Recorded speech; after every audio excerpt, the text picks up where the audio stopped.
In part 1 of this series, we will look at the need for financial planning. Why is it necessary to do any financial planning at all? Well, let's start off looking at generations. We had the Jones generation pre-1940, then the baby boomer generation, Generation X, Generation Y. We are currently in Generation Z, and we don't know what the next generation is going to be called. In Generation Jones, if one looks at where they spent their money, it was basically on survival, bus fares, train fares, etc., and keeping up with the Joneses. We then started to spend a lot more money in the baby boomer generation. That's when we add to the shopping list mass consumerism. Then in Generation X, they kept on adding to the list. We had consumer goods, of course no haircuts, conversation pits, high-power carpets, and the first oil crisis. In the Michael Jackson era, or Generation Y, we saw the emergence of technology costs coming into your family budget, and the oil crisis then disappeared. And then life changed. It came from America in the form of Alan Greenspan and Bill Clinton. They looked at life and said, stuff the prospects of governments building houses for people. Let people borrow money and build their own houses. Now governments look at the prospects of trying to provide for a family, a medical scheme, unemployment benefits, social security benefits, and a retirement package. Governments say stuff that, and they say let's look elsewhere, and there is somewhere else to look. That somewhere else is in the East. And they say, stuff working, let's get someone else to do the work for us and make everything that we need. So in Generation Z, the silent generation that we are now in, we get what do they spend it on? All the things that we had before, but the emergence of the mall and basically appealing to consumerism within children. Add to that technology and the costs of upgrading technology and the costs of cell phone and data contracts.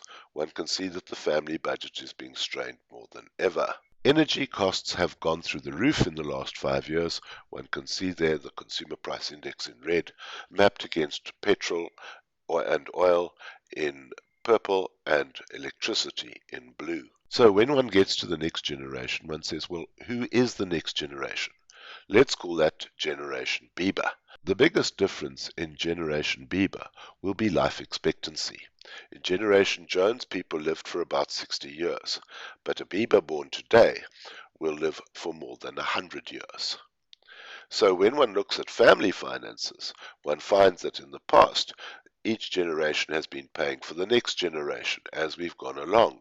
But today, we are looking at a prospect of the Biebers are going to have 4 people living with them, their grandparents. So the Bieber generation that we are looking at today will spend all their money on the things that we spent money on during the Gates generation or the silent generation, but added to these costs will be enormous costs of energy and also the enormous costs of funding retirement and early retirement together with healthcare costs.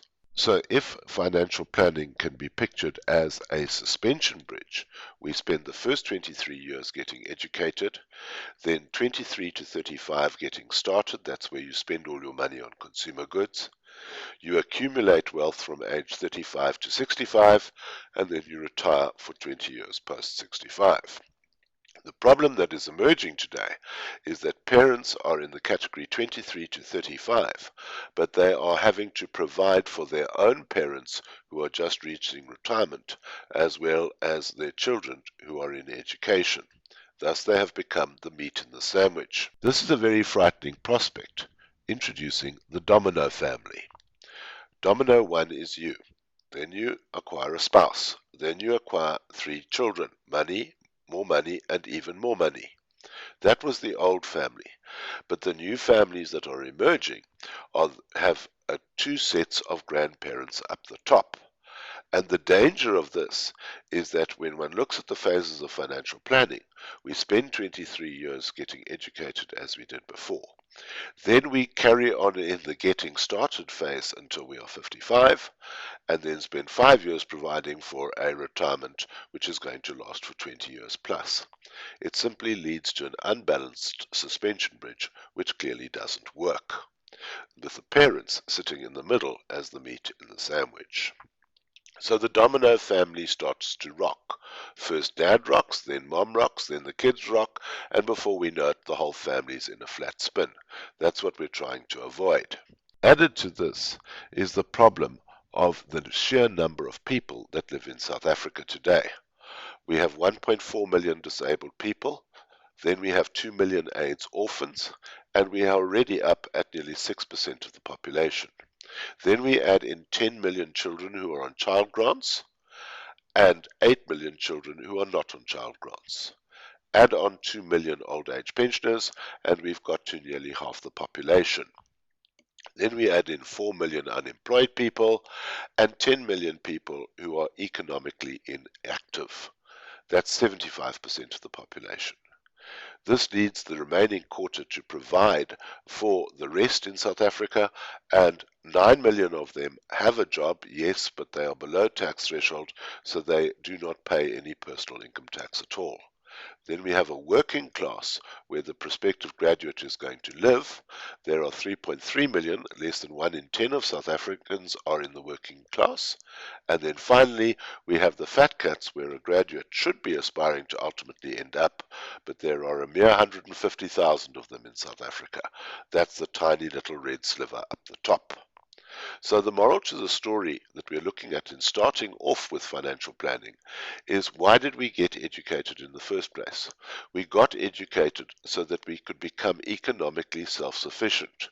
But the problem is that if we have one disaster post-graduation, then the domino effect starts and destroys everything around it, the entire family structure.